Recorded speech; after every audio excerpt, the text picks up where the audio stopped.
All right, in order to record your audio and have your microphone, audio interface, and computer properly communicate with each other, you'll need to ensure that your input and output are set properly. First, let's break down what they are as simply as possible. An input is what your audio goes into, hence why it's called input. Your output is how you will hear the audio coming back out to you, hence why it's called output.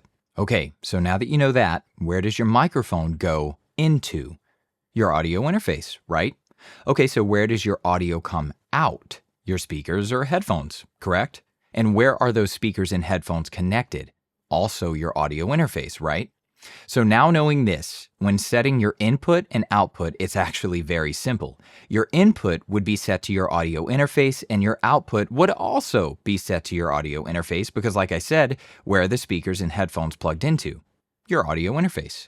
But what if you decided to start with a USB mic instead?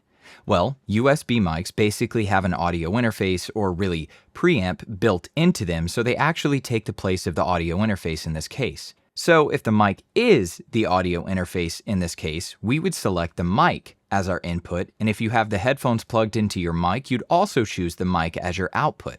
Well, what if you have speakers or headphones plugged into your computer? In this case, your output would be the computer's headphone jack that your headphones are plugged into, or the speakers that you have plugged into the computer.